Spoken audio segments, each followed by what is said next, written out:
ಇವರ ವಯಸ್ಸು 83 ವರ್ಷ. ಬೆಳಗ್ಗೆ ಬೈಕ್ ಹಿಡ್ಕೊಂಡು ಮನೆಯಿಂದ ಹೊರಟ್ರೆ ರಾತ್ರಿ 8 ಗಂಟೆಗೆ ಮತ್ತೆ ಮನೆಗೆ ಬರೋದು. ಹಳ್ಳಿಯ ಶಾಲೆಗೆ ತೆರಳಿ ಬಡ ವಿದ್ಯಾರ್ಥಿಗಳಿಗೆ ಯಾವ ಸ್ಕೀಮ್ನ ಅಡಿಯಲ್ಲಿ ಸರ್ಕಾರದ ಸ್ಕಾಲರ್ಶಿಪ್ ಸಿಗುತ್ತೆ ಅಂತ ಮಾಹಿತಿ ನೀಡೋದು ಮಾತ್ರವಲ್ಲದೆ ಬಡ ವಿದ್ಯಾರ್ಥಿಗಳಿಗೆ ಸ್ಕಾಲರ್ಶಿಪ್ ತೆಗಿಸಿ ಕೊಡುವ ತನಕ ಕೆಲಸ ಮಾಡ್ತಾರೆ. ಹೀಗೆ ಕಳೆದ 25 ವರ್ಷಗಳಿಂದ ಇವರು ಬಡ ವಿದ್ಯಾರ್ಥಿಗಳಿಗೆ ಸ್ಕಾಲರ್ಶಿಪ್ ತೆಗಿಸಿ ಕೊಟ್ಟಿರೋದು 20 ಕೋಟಿ ರೂಪಾಯಿ. ವಾಹ್, ಗ್ರೇಟ್ ಅಲ್ವಾ?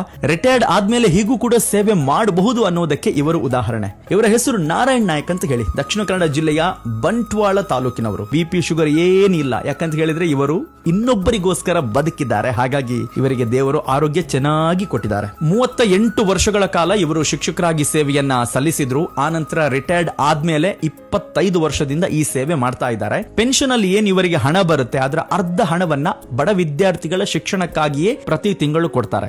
ಅಂದ್ರೆ ಇವರ ಚಿಂತನೆ ಇರುವುದು, ಒಂದು ವಿದ್ಯಾರ್ಥಿಗೆ ನಾವು ಶಿಕ್ಷಣ ಕೊಟ್ರೆ ಅವರವರ ಬದುಕನ್ನ ರೂಪಿಸ್ತಾರೆ ಅಂತ ಹೇಳಿ. ಅದಕ್ಕೊಂದು ಸಣ್ಣ ಉದಾಹರಣೆ. ಒಬ್ಳು ಹುಡುಗಿ ಬರ್ತಾಳೆ, ನಮ್ಮ ಮನೆಯಲ್ಲಿ ಅಪ್ಪ ಕುಡಿತಾರೆ, ಅಮ್ಮ ಬೀಡಿ ಕಟ್ತಾ ಇದ್ದಾರೆ, ನನಗೇನು ಕಲಿಯೋದಕ್ಕೆ ಸಾಧ್ಯನೇ ಇಲ್ಲ ಅಂತ ಹೇಳ್ತಾಳೆ.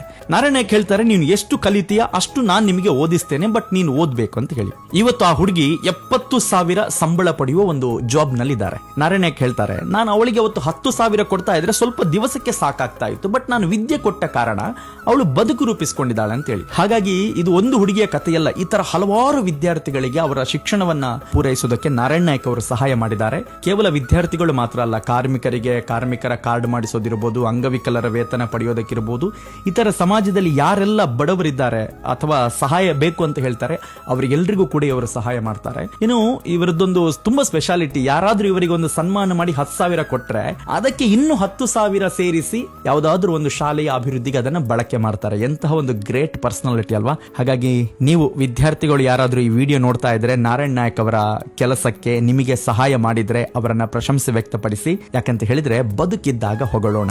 ಸೊ ನಮ್ಮದೊಂದು ಹೊಸ ಪ್ರಯತ್ನ. ನಮ್ಮ ಈ ಪೇಜ್ ಅನ್ನ ಫಾಲೋ ಮಾಡಿ. ನಿಮ್ಮ ಆಶೀರ್ವಾದ ನಮ್ಮ ಮೇಲೆ ಇರಲಿ. ಮುಂದಿನ ವಿಡಿಯೋದಲ್ಲಿ ಮತ್ತೆ ಭೇಟಿಯಾಗೋಣ. Thank you universe.